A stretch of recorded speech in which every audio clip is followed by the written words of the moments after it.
Tolong nasihati kami yang tidak berhasil mengajak keluarga untuk datang ke kajian dengan sukarela dan niat karena Allah. Jazakallah khair. Antum tidak berhasil. Abu Hurairah juga pernah tidak berhasil. Ibunya Abu Hurairah itu subhanallah. Dia itu kadang-kala muncul omongan-omongan menyakiti Rasulullah SAW. Masih kafir. Terus Abu Hurairah. Pada akhirnya suatu hari ibunya ini mengucapkan kata-kata yang tidak pantas buat Rasulullah SAW. Dan dia takut azab Allah turun. Di sini. Keinginan yang hakiki. Untuk hidayah buat keluarga. Kadang-kala kita ini. Ya udahlah dia mau dapat hidayah. Nggak dapat hidayah. Yang penting kan udah nyampein. Memang seperti itu. Seorang muslim. Enggak. Dia harus punya keinginan yang besar bagaimana dia dapat hidayah. Sehingga dalam doa-doanya dia sebutkan segala cara dia lakukan. Kepingin dia dapat hidayah. Tapi banyak di antara kita yang biarin lah. Yang penting karena udah nyampein. Ana sudah iqamatul hujjah. Masya Allah. Ana sudah tegakkan ayat-ayat Al-Quran. Ana udah bacain. Kok itu gak seperti itu mau dapat hidayah? Gak pernah bosan. Abu Hurairah akhirnya radhiyallahu ta'ala anhu. Karena dia merasa berat yang dilakukan ibunya. Dia berangkat ke Rasulullah SAW. Ya Rasulullah sallallahu alaihi wasallam. Ud'ullaha li ummi Abi Hurairah. Doakan ibunya Abu Hurairah. Rasulullah SAW angkat tangan. Memohon kepada Allah. Allahumma hdi umma Abi Hurairah. Allahumma hdi umma Abi Hurairah. Ya Allah berikan hidayahmu kepada ibunda Abi Hurairah. Bertahun-tahun Abu Hurairah ngajak. Ini Abu Hurairah ini masuk Islam lewat Tufail ibn Amr ad-Dawsi. Yang tadi satu kampung supaya dihancurkan sama Allah. Akhirnya semua pada masuk Islam.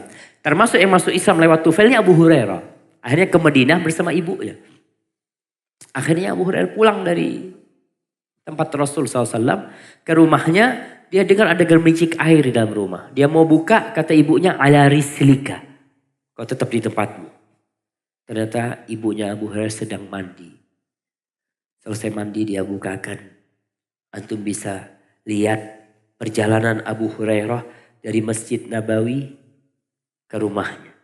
Dan bagaimana doa Nabi yang diangkat menuju Allah sampai rumahnya. Ibunya Abu Hurairah bukakan pintu lalu mengatakan asyhadu an la ilaha illallah wa asyhadu anna Muhammadar Rasulullah. Doa jemaah. Jangan pernah putus asa untuk memohon. Khususkan waktu-waktu yang mustajab, tempat-tempat yang mustajab, niatkan buat keluarga kita. Insya Allah. Lalu kita terus berusaha. Yang jadi masalah banyak di antara kita. Yang orang tuanya belum dapat hidayah. Kenapa? Karena anaknya jauh dari orang tuanya. Si anak pulang setahun sekali. Dia dakwain orang tuanya, Pak gini. Setelah itu ditinggal. Butuh mereka itu kedatangan kita di situ. Kisahnya Al-Auza'i. Iya Al-Auza'i kalau nggak salah. Al-Auza'i tinggal di Libanon. Ketika itu ada salah satu orang datang. Dia itu dari kota Tustur. Yang ada di Irak sana atau di Iran. Dia datang ke pengajiannya Al-Auza'i. Ditanya ini ada orang baru nih. Tanya ente dari mana? Kata dia anak dari Tustur. Dari kota jauh kata dia. Terkenal kota itu agamanya masih banyak yang majusi. Tanya, ente bapak ente gimana?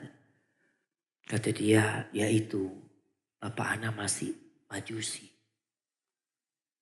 Kata Auza'i, kau pulang sana. Baru nyampe zaman suruh pulang. Kau pulang mudah-mudahan bapakmu dapat hidayah lewat dirimu. Kata dia. Pulang jamaah. Berhari-hari dia melakukan perjalanan sampai ke Tustur. Sampai ke sana ketemu orang tuanya sakit. Udah di tempat tidur. Akhirnya si anak merawat orang tuanya. Ini kebaktian seorang dirawat orang tuanya. Suatu hari abahnya ngomong, Ananda kata dia. Agama inti ini agama apa sih kata dia. Kok bisa ceritakan sama bapak. Yang mungkin dari dulu setiap ngomong di-cut. Kan ada orang tua, udah inti gak usah ngasih tahu bapak. Bapak lebih tahu dari inti. Sehingga sang anak gak bisa menyampaikan. Akhirnya nih anak udah melayani ayahnya, merawat orang tuanya. Suatu hari dia tanya, tentang apa agama? Diceritakan agama ini agama Islam. Allah mengutus Rasulullah SAW dengan Al-Quran. Masuk Islam bapaknya jemaah. Besoknya meninggal dunia. Antum lihat. Kita ini kadang-kala yang kurang baik sama keluarga kita. Kita mengklaim, oh mereka itu memang sombong. Kita dulu pun sama kayak gitu. Maka kita minta, kita doa. Jangan sampai kita meremehkan doa.